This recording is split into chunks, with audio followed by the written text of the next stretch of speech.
Hello everyone, আসসালামু আলাইকুম। আমি মাওয়া বলছি। আবারও একটি খুবই সুন্দর ভিডিও নিয়ে অনেক দিন পর চলে আসলাম আপনাদের মাঝে। আশা করি সবাই আল্লাহর রহমতে ভালো আছেন এবং সুস্থ আছেন। বেশ অনেক দিন ধরে আপনাদের সাথে দেখা সাক্ষাৎ হয় না। তাই ভাবলাম ছোট্ট একটা ভিডিও করে আপনাদের সাথে শেয়ার করি। আর এই ভিডিওটা বেশ কিছুদিন আগের ভিডিও। আর আমরা যে সময় ইন্ডিয়াতে ঘুরতে গেছিলাম সেই সময়ের ভিডিও। আর ইন্ডিয়াতে বহুবার যাওয়া হয়, কিন্তু ওইভাবে ফালুদাটা ট্রাই করা হয় না। চলুন তাহলে আজকে একটু ফালুদা ট্রাই করে দেখি এখানের ফালুদাটা কেমন লাগে। আর শুনেছি ইন্ডিয়ান ফালুদা নাকি ভীষণ মজা। আর এই তো আমরা চলে আসলাম ইন্ডিয়ান ফালুদা খেতে। আসলেই ইন্ডিয়ান ফালুদা খেতে নাকি অনেক মজা।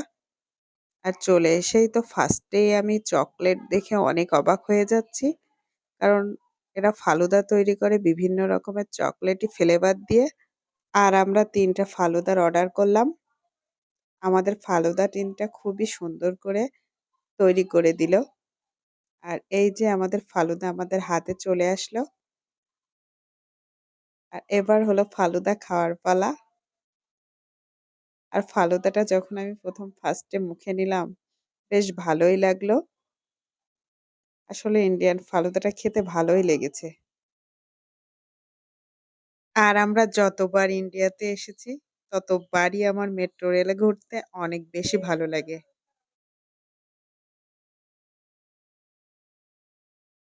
বিশেষ করে আমি অনেক পছন্দ করি। এজন্য আমার হাসব্যান্ড বারবার আমার মেট্রো রেল করেই ঘোরায়। আর মেট্রো রেলের জার্নিটা অনেক আরামদায়ক। ঘুরতেও খুব ভালো লাগে। আবার রেলের মধ্যে যখন বসে থাকেন না আপনি, রেলের বাইরের দৃশ্যটা দেখতে এত দারুণ লাগে, খুবই ভালো লাগে। আর মেট্রো রেলে আসলে জার্নিটাই অনেক আরামদায়ক।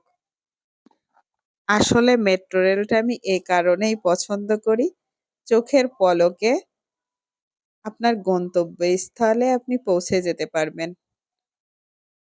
আর খুবই আরামদায়ক, চড়তেও বেশ ভালো লাগে। আমি তো ভীষণ পছন্দ করি। জানেন মজার কি কাণ্ড? মেট্রো রেলে উঠলে না আমার নামতে ইচ্ছা করে না। আমার হাসব্যান্ডকে আমি বলি, "এই শোনো না, আমার নামতেই ইচ্ছা করছে না।" ও বলে, "আচ্ছা ঠিক আছে, তাহলে তুমি বসেই থাকো।" কিন্তু আপনার গন্তব্যস্থলে চলে আসলে তো নেমে পড়তেই হবে, তাই না? সবাই ভালো থাকবেন, সুস্থ থাকবেন আর আমার জন্য একটু বেশি বেশি দোয়া করবেন। আল্লাহ হাফেজ।